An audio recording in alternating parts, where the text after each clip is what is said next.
Bonjour et bienvenue sur la chaîne YouTube. Alors aujourd'hui on va parler de Shadow of Bone, la saga Grisha, adaptée sur Netflix le 23 avril 2021. Donc du coup j'avais envie de vous parler des 5 grosses différences entre la série et les livres qui influent beaucoup sur la perception de l'histoire. Donc j'avais vraiment envie de vous en parler pour un peu vous dire ce qui différencie tout. Vous expliquer en fait à quel point c'est différent. Alors je commence tout de suite avec les disclaimers. Il y aura des gros spoilers à l'intérieur de cette vidéo pour ceux qui n'ont pas lu les livres et ceux qui n'ont pas vu la série. C'est une vidéo absolument spoilante. Il y a vraiment beaucoup de spoils, donc du coup si vous voulez ne pas être spoilé, passez votre chemin. Si vous avez déjà vu la série et que vous êtes curieux, n'hésitez pas à rester. Pareil, si vous en foutez des spoilers, n'hésitez pas à rester. Alors, déjà, je voulais aussi dire que je ne parlerai pas des scènes de Six of Crows. Donc, tout ce qui est Kaz, Inej et tout ne fait pas partie. Déjà, pour ceux qui n'ont pas lu les livres et qui ne sont pas au courant, en fait, si vous voulez, l'histoire de Kaz, Inej et Jesper, du coup, celui qui tire là, c'est une autre saga de Light Bardugo. Donc, l'histoire avec Alina et Mal. Tout ce qui contient Alina et Mal, c'est Grisha. Tout ce qui contient Kaz et Inej, c'est Six of Crows. Sachant que tout ce qui contient Kaz et Inej, c'est en fait avant Six of Crows. Donc c'est comme si en fait ils avaient rajouté une histoire à l'intérieur de Grisha où ils racontent le passé de Kaz, Inej, etc. Sauf qu'ils ont encore changé quelques tout petits, j'ai remarqué un seul petit truc qui différait que je vais vous dire après, mais qui a pas une si grosse importance que les 5 trucs qu'ils ont changé de Grisha. Pour Six of Crows, comme je vous ai dit, c'est avant Six of Crows. Ou théoriquement, dans la chronologie, c'est avant. Donc du coup, ça a pas une grosse importance sur les livres, parce que les livres sont après. Donc c'est pas grave. Par contre, par rapport à Grisha, ils ont changé des choses qui, altèrent la perception du spectateur sur les personnages. Le Darkling, on le voit un peu comme... Je vais vous expliquer tout. On va commencer tout de suite, parce que je trouve que j'ai fait déjà long, mais 1 minute 50 là. Donc je commence tout de suite. Déjà le début. Première grosse différence, le début. Alors, le début de la série, comparé au début du livre, c'est vraiment 2 salles, 2 ambiances. Ça n'a rien à voir. Ça n'a vraiment rien à voir pour le coup. Alors, dans le début de la série, vous avez Alina et Mal. Donc ils sont dans un camp, ils sont censés retourner chez eux ou je sais plus quoi. Puis en fait ce qui se passe c'est que le général a décidé d'envoyer une unité à l'intérieur du Fold. Ça c'est la même chose à l'intérieur de la série. Sauf que le gros truc qui change, à l'intérieur de la série vous avez... à l'intérieur du livre pardon c'est la même chose. À l'intérieur de la série vous avez le général qui dit qu'il va constituer un bataillon pour y aller. Puis il commence à citer des noms, il dit Mal, et Mal qui s'y attendait pas du tout est choqué et commence à avoir peur d'aller à l'intérieur du Fold. Puis Alina aussi, elle a peur d'aller à l'intérieur et tout. C'est complètement différent. Alors comment vous expliquer qu'à l'intérieur du livre, il n'y a pas d'équipe et ils vont au campement pour aller dans le Fold et ils savent tous qu'ils vont aller dans le Fold.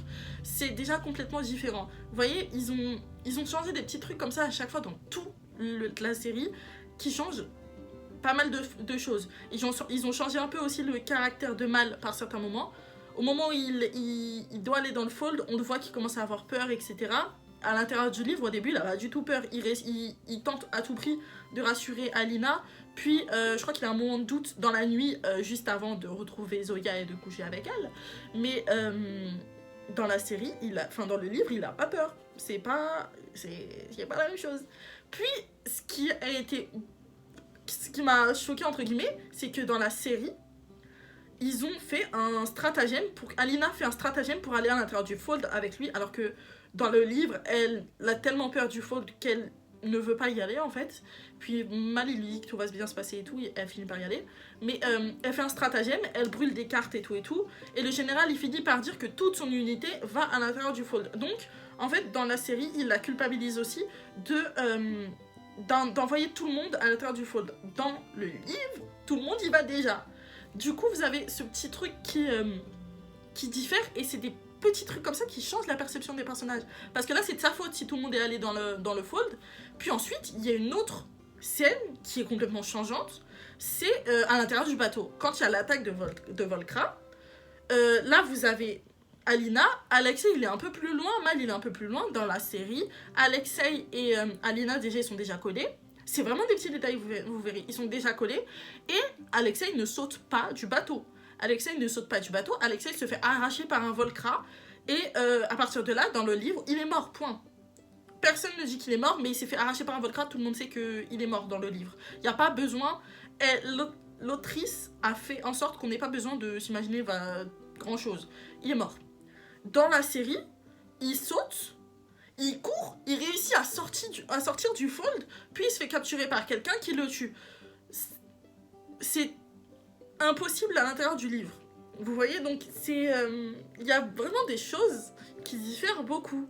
Et je comprends qu'ils aient fait ça pour pouvoir justement raccorder en fait l'histoire de Grisha avec l'histoire de Six of Crows, de Kaz et tout et tout. Donc Alexei va rencontrer Kaz et tout, enfin va se faire capturer et Kaz et tout vont le rencontrer du coup. Donc c'est pour raccorder les histoires, ça je le comprends. Mais du coup, ils n'étaient pas obligés de faire en sorte que ce soit de la faute d'Alina si les gens vont à l'intérieur de la série. C'est des petites choses comme ça, encore une fois, qui changent tout. Vous verrez après, ça c'est le premier truc. Déjà, deuxième chose, le Darkling, à un moment donné, parce que ça aussi, Kirigan, le commandant Kirigan, ils l'ont appelé Kirigan à l'intérieur de la série, alors que tout le temps, il est appelé Darkling. On l'a appelé Darkling une seule fois dans toute la série, je crois, alors que dans le livre, il n'est jamais stipulé qu'on l'appelle le commandant Kirigan ou autre, ou peut-être que c'est dit une seule fois au tout début. C'est le Darkling, point, du début à la fin. Et ça aussi c'était perturbant, j'étais en mode, j'ai envoyé un message carrément sur Instagram à quelqu'un quand j'ai vu les résumés, j'ai dit mais c'est qui Kirigan? C'est qui Kirigan? Parce que j'avais pas lu, j'ai juste vu Kirigan a fait ça, mais c'est qui? Et ça aussi c'est perturbant quand on regarde la série, qu'on a lu les livres. Mais du coup, dans le tome 2, donc je spoil pas, hein, il y a une scène super émouvante où le Darkling dit son prénom à du coup Alina, parce que pendant tout le truc, on l'appelle le Darkling. On sait pas comment il s'appelle pendant tout le livre. On l'appelle juste le Darkling. Et c'est censé être un moment intime, émouvant et tout. Et on a retiré ce moment-là pour dire quoi? Que dans la série, il la regarde et fait « Oh, appelle-moi Alexander !» Mais c'est pas comme ça dans les livres. Et ça retire encore un moment qui est censé être émouvant. Après ça, les gens qui regardent seulement la série, ça ne vous dérange pas. Parce que vous ne connaissez pas, vous n'avez pas l'ampleur de ce qui se passe à l'intérieur des livres. Vous savez pas comment c'est à l'intérieur des livres. Et en fait, ça crée... Ce moment-là est censé créer un lien entre Alina et Alexander, justement, où elle lui prend un peu une partie de lui. Et c'est je sais pas comment dire que c'est censé être super émouvant. Et que là, on en a fait un truc en mode... un truc banal, en fait. Donc, pour vous qui avez juste... qui n'avez pas lu les livres, c'est comme si vous regardez une série comme une autre. Mais pour ceux qui ont lu les livres... c'est en fait retirer une intensité à l'histoire, donc c'est dommage. Troisième différence, la cicatrice de la main d'Alina. Dans la série, elle se blesse pour qu'au test de Grisha, on ne sache pas qu'elle est Grisha. Dans le livre, elle s'est juste blessée avec un truc qui lui est tombé sur la main. Et en fait, le truc, c'est que l'explication qui est donnée dans le livre pour le fait qu'on n'ait pas su que c'était une Grisha, c'est qu'elle avait refoulé à l'intérieur d'elle son pouvoir pour ne pas être séparée de Mal. Mais elle l'a fait instinctivement dans le livre, alors que dans la série, elle se blesse pour pouvoir ne pas savoir qu'elle est Grisha. Il y a vraiment des petits trucs, vous voyez, que j'ai remarqué, donc je voulais vous les dire, ça c'est juste anecdotique. Ça retire pas grand chose à l'histoire comparé au prénom du Darkling. Ça retire pas grand chose. Dans le livre, ça n'a pas une grosse importance. Mais c'est une autre différence qu'il y a entre la série et les livres. Ça, je suppose que c'était pour avoir un côté engagé, mais dans les livres, elle n'est pas du tout métisse. Elle n'est pas Xuan. C'est-à-dire que dans les livres, il n'y a pas de racisme contre Alina. Le truc qu'elle vit quand elle est enfant, c'est parce que c'est la plus petite de tous, c'est avec Mal, c'est les plus petits, donc du coup ils se font martyriser par les plus grands. Mais ça n'a rien à voir avec sa couleur de peau. À un moment donné, du coup, quand elle arrive au palais et qu'elle prend dans ses bras Zoya et tout, Zoya elle lui dit tu pues l'orphelinat, sale métisse. Dans le livre, c'est tu pues l'orphelinat, point. C'est tout. Donc du coup, il n'y a pas ce côté racisme. Et j'ai vu plein de choses comme ça où ils ont voulu mettre plein de diversité. Ça, je trouve ça cool. Mais dans les livres, c'est pas comme ça. Sachez-le. Il y a de la diversité, il y a des noirs et tout. Mais c'est pas comme ça. Il n'y a pas autant de... C'est pas comme ça, tout simplement. Elle est pas métisse déjà, elle est pas asiatique, Alina. on précise pas ce qu'elle est en fait, et elle n'a pas de racisme autour d'elle par rapport à elle dans le livre. Ensuite, la cinquième chose, c'est ça qui m'a fait faire la vidéo honnêtement. La fin, la fin du livre, la cinquième chose, c'est la grosse différence. Alors, la fin du livre, vous avez en fait le Darkling qui dit que du coup qu'il la capture. Et en fait, dès le début de la fin, ça part en cacahuète. Et là, je comprends pas parce que ils auraient pu faire le raccord entre Jasper et tout, Kaz et tout, sans changer la fin de Grisha. Ça aurait été, je sais pas, ça aurait rien changé. Il y a certains trucs, c'est pas la peine. Donc en gros, à la fin, il capture le cerf. Du coup, le Darkling tue le cerf. Puis ce qui se passe, c'est que déjà ils partent. Et il prend juste les cornes, enfin il prend les serres du cerf, je crois que ça s'appelle les bois du cerf, on va dire ça comme ça.